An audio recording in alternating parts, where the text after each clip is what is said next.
একবার ভেবে দেখো, শুধু 6 মাস, খুব বেশি না। এই 6 মাস তোমার জীবন থেকে সেগুলিকে আলাদা করে দাও যেগুলো তোমার জীবনে কোনো প্রয়োজনে নেই। ফেসবুক, ইনস্টাগ্রাম, টিকটক, রিলস দেখা, সত্যি ভেবে দেখো তো, এগুলো তোমার জীবনে কি সত্যিই প্রয়োজন?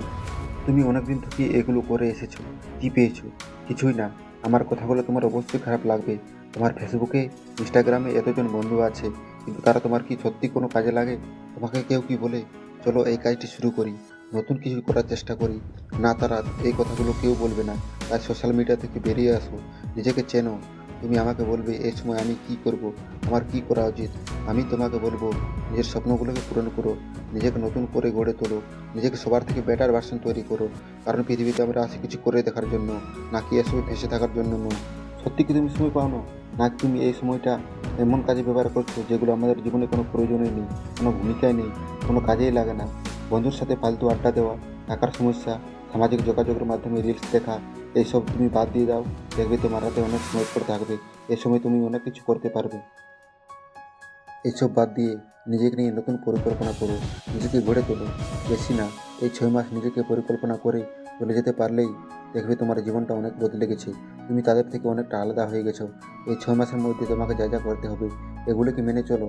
6 মাস পরে দেখবে নিজেকে চিনতে পারবে না। আড্ডা দেওয়া, তুমি জানো আড্ডা দিয়ে কোনো কাজের কথা আসে না। তোমাকে অনেকে বলবে চলো এখান থেকে ঘুরে আসি, আড্ডা দিই। তখন তুমি তাদেরকে বলবে না রে ভাই, আজ পারবো না। প্রথম প্রথম তোমার হয়তো একটু কষ্ট লাগবে, খারাপ লাগবে তাদের থেকে তোমাকে আলাদা করতে, কিন্তু তোমার ভালোর জন্য তোমাকে এইটুকু তো করতেই হবে। বিনা কারণে আড্ডা দেওয়া মানে শুধু সময় নষ্ট, আর কিছুই না। তাই এদের থেকে দূরে থাকো। নিজের শরীরকে যত্ন করো। নিজের শরীর যদি ভালো না থাকে তাহলে তোমার কোনো কাজেই মনে বসবে না, তুমি একটা স্টেপও এগোতে পারবে না। প্রতিদিন সকালে ওঠো, মাঠে গিয়ে ব্যায়াম করো, হাঁটাহাঁটি করো, প্রতিদিন অন্তত 8 থেকে 10 মিনিট ধ্যান করো। দেখবে তোমার মনটা অনেক শান্ত থাকবে। যে যে কাজগুলি তোমার পড়ে থাকবে সেগুলি করার মনোযোগ বাড়বে। নিজের স্বপ্নটাকে ভালোবাসো। প্রত্যেকটা মানুষের কোনো না কোনো স্বপ্ন থাকে, তোমারও স্বপ্ন আছে। নিজের স্বপ্নটাকে ভালোবাসতে শেখো। নিজের স্বপ্ন পূরণ করার জন্য কাজ করো।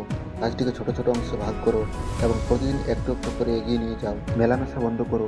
তোমার আশপাশে এমন মানুষ আছে যারা তোমাকে হতাশা করে, সবসময় নেগেটিভ কথা বলে। পরিচয় তাদের সঙ্গে রাখো যারা তোমাকে সাহায্য করবে। নিজেকে এমন মানুষের সঙ্গে রাখো যারা তোমাকে উৎসাহ দেবে, মোটিভেট করবে। একটা রুটিন বানাও। প্রতিদিন তুমি কি কি করতে চাও সেটাকে লিখে রাখো।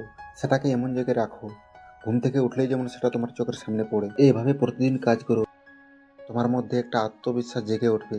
আর সোশ্যাল মিডিয়া, আমাদের এই জেনারেশন এতটাই ব্যস্ত হয়ে গেছে যে তারা নিজের জন্য সময় দিতে পারে না। সারাদিন শুধু ফেসবুক, ইনস্টাগ্রাম, রিলস ভিডিওতে পড়ে থাকে।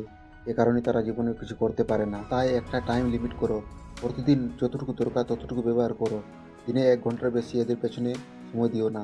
এই সময়ে কোনো অনলাইন কোর্স, স্কিল বা কোনো নতুন বই পড়া শুরু করতে পারো। প্রতিদিন কিছু শেখা, নতুন কিছু শেখা মানেই নতুন একটা দরজা খোলা। তুমি নিজেকে একটু সময় দাও আর নিজেকে একটা নতুন পরিকল্পনা করো। ডিজিটাল মার্কেটিং, নতুন কোনো ভাষা, বই পড়া।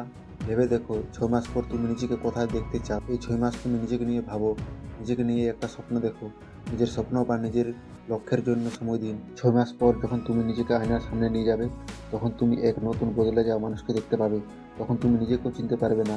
তখন তুমি বুঝতে পারবে আমি সবার থেকে আলাদা, আমি সবার থেকে বেটার ভার্সন তৈরি হয়ে গেছি।